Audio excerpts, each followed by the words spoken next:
नमस्कार, मैं हूं चरण सिंह राजपूत और आप देख रहे हैं द न्यूज़ 15 बिहार।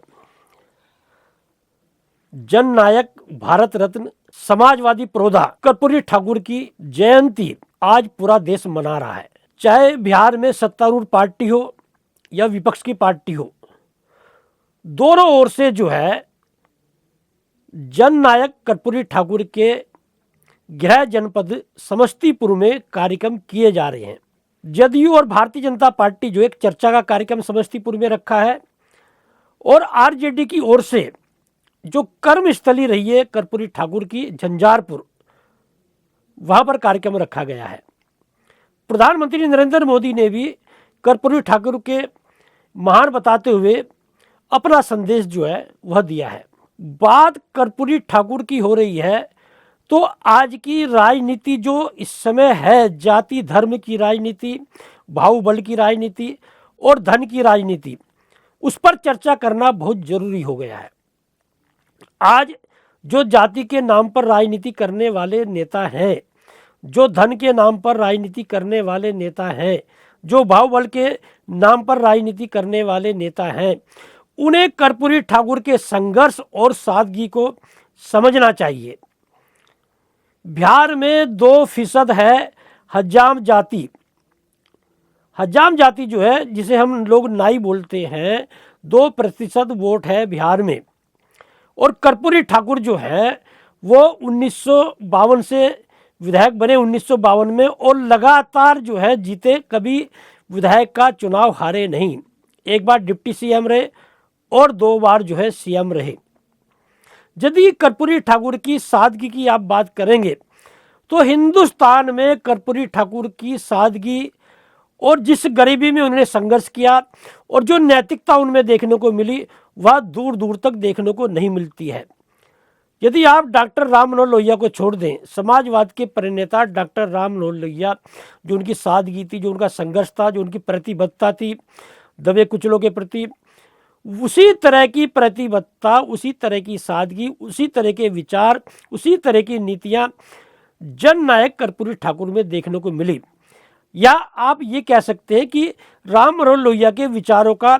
सबसे अधिक जो है प्रभाव वह कर्पूरी ठाकुर के विचारों में देखने को मिला। आज के नेताओं को, जो नेता जो हैं, यदि शादी विवाह में जाते हैं या शादी विवाह अपने बच्चों की करते हैं, जो रुतबा दिखाते हैं, जो दूसरे के समारोह में जाकर जो है अपना रुतबा दिखाते हैं, जो ताम झाम दिखाते हैं, उन्हें कर्पूरी ठाकुर की सादगी से सीख लेनी चाहिए। कर्पूरी ठाकुर जिस समय मुख्यमंत्री थे, उनकी बेटी की शादी हुई और कर्पूरी ठाकुर अपनी बेटी की शादी जो है वह देवघर के मंदिर में कराना चाहते थे, लेकिन उनके जो समधी रांची में रहते थे, डॉक्टर रमेश चंद्र शर्मा से उनकी बेटी की शादी होनी थी, तो वो जो है अड़ गए, नहीं भाई साहब, गांव में ही शादी करानी पड़ेगी। कर्पूरी ठाकुर ने गांव में शादी कराई। कर्पूरी ठाकुर जो है, जो सरकारी गाड़ी से गांव गए हुए थे, जो अधिकारी उनके साथ में थे, उन्हें सख्त निर्देश दे दिए थे कि आप लोगों को गांव से ही बाहर रहना है, और सरकारी गाड़ी को कर्पूरी ठाकुर ने गांव से ही बाहर छोड़ दिया था। और उनके जो मंत्रिमंडल में जो मंत्री थे, वो शादी में जाना चाहते थे, उन्हें भी कोई निमंत्रण नहीं दिया था। कर्पूरी ठाकुर ने जिस सादगी के साथ में अपनी बेटी की शादी की, वह आज भी राजनीति के क्षेत्र में मिसाल बनकर रह गई। और कर्पूरी ठाकुर के 2 वाक्य जो हैं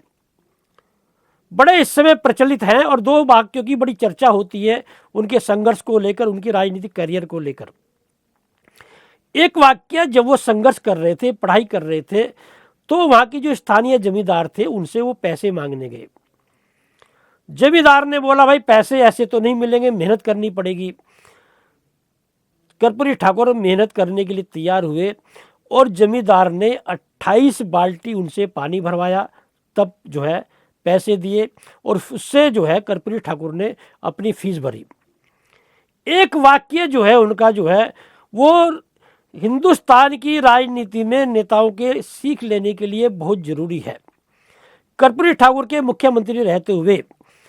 जब उनके परिवार में जश्न मनाया जा रहा था कर्पूरी ठाकुर के मुख्यमंत्री बनने पर, तो उनके पिताजी जो थे, हज्जाम थे, वो नियमित रूप से स्थानीय जमींदार के यहाँ उनकी हजामत करने जाते थे। तो जश्न मनाते हुए जश्न की वजह से उन्हें जमींदार के यहाँ जाने में देरी हो गई। जब जमींदार ने उनसे पूछा भाई देरी कैसे हुई है, तो जश्न की बात सामने आई तो जानकारी ये मिली कि जमींदार ने कर्पूरी ठाकुर के पिताजी की पिटाई कर दी उस समय जब कर्पूरी ठाकुर मुख्यमंत्री थे। स्थानीय डीएम वहां पर पहुंचे, लेकिन कर्पूरी ठाकुर ने स्थानीय डीएम से किसी तरह की कार्रवाई करने से मना कर दिया। और जो चर्चा है कर्पूरी ठाकुर के बारे में, जो बात कही जाती है, आज के नेता जो हैं उस प्रकरण से, उस घटनाक्रम से, कर्पूरी ठाकुर की सादगी से, कर्पूरी ठाकुर की गांधीगिरी से आज के नेताओं को सीख लेनी चाहिए। कर्पूरी ठाकुर जो है वो अपने गांव पहुंचते हैं, उस जमींदार के यहाँ पहुंचते हैं और उसी जमींदार से विनम्र पूर्वक जो है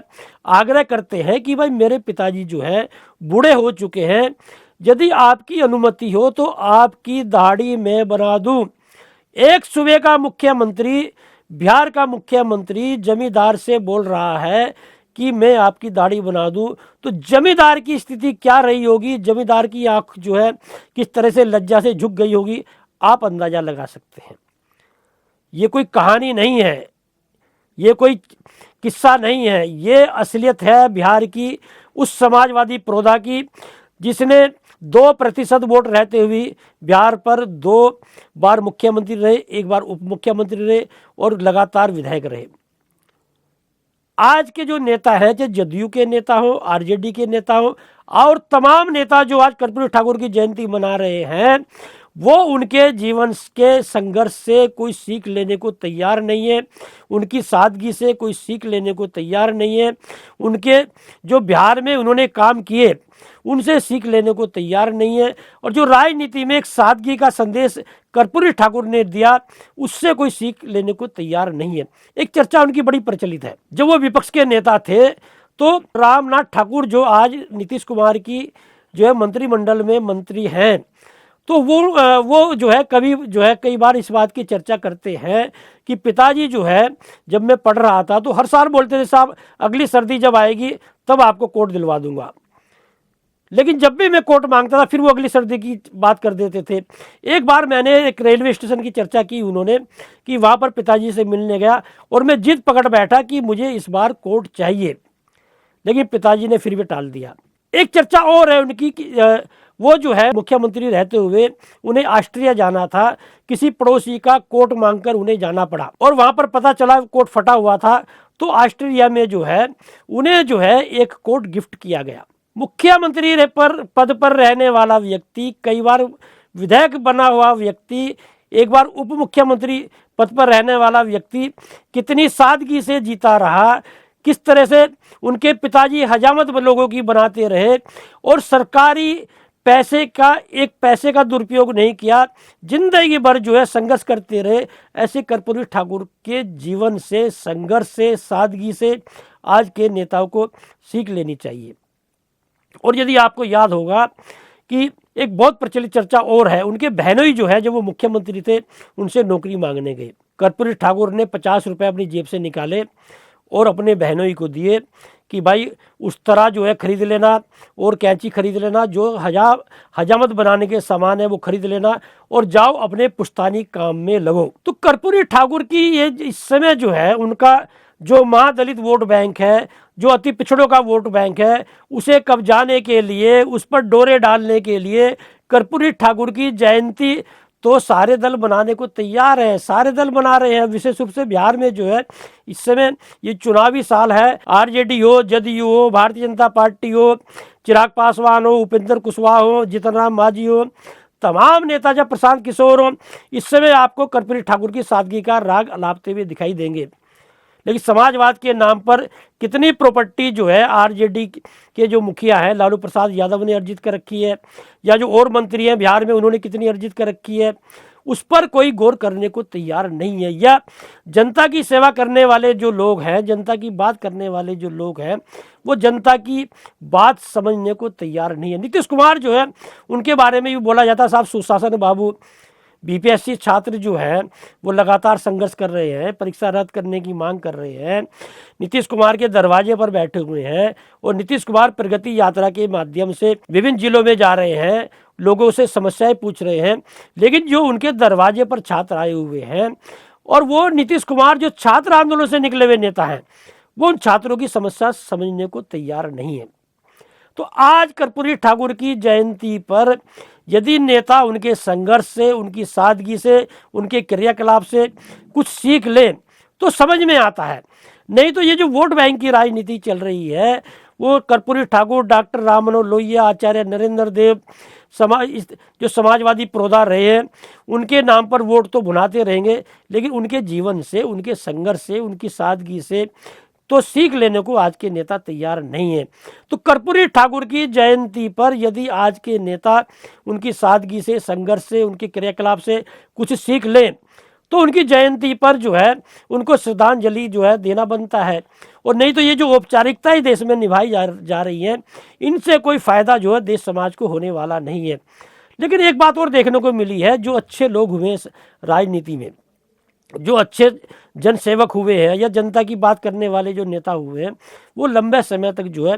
जीवित नहीं रह सके। डॉक्टर राम मनोहर लोहिया भी कम उम्र में उनका देहांत हो चुका था और 64 साल की उम्र में जो है समाजवादी पुरोधा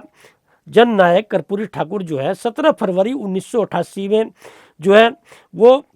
दबे कुचलों की लड़ाई लड़ने वाला समाजवादी पुरोधा जो है वो जो है समाजवाद के नाम पर जो लोग संघर्ष कर रहे थे उन्हें जो है वो बीच में छोड़कर चला गया। यानी कि 17 फरवरी 1988 को कर्पूरी ठाकुर का निधन हो गया। तो कर्पूरी ठाकुर जैसे समाजवादी जो हुए हैं, आज समाजवाद की बात करने वाले जो लोग हैं, चाहे आरजेडी के नेता तेजस्वी यादव हों, समाजवादी पार्टी के मुखिया अखिलेश यादव हों, अरविंद केजरीवाल हों, शरद पवार हो, तमाम जो इस समय दल हैं, कांग्रेस भी समाजवाद की बात करती है, लेकिन वो लोग जो है समाजवाद के पुरोधाओं से कुछ सीख लेने को तैयार नहीं है। हालांकि डॉक्टर राम मनोहर लोहिया जो है वो किसी समय में कांग्रेस शोषित पार्टी के नेता हुआ करते थे, लेकिन किसी समय में उन्होंने गैर कांग्रेसवाद का नारा भी दिया था। और आज यदि जिस देश में समाजवाद की बात होती है तो कहीं ना कहीं डॉक्टर राम मनोहर लोहिया के बाद में कर्पूरी ठाकुर का नाम जो है वह प्रमुखता से लिया जाता है। तो देखना यह होगा कि आज जयंती कर्पूरी ठाकुर की है, जयंती का कार्यक्रम मनाने वाले लोग जो है कर्पूरी ठाकुर की सादगी से, उनके संघर्ष से, उनके क्रियाकलाप से कितनी सीख लेते हैं।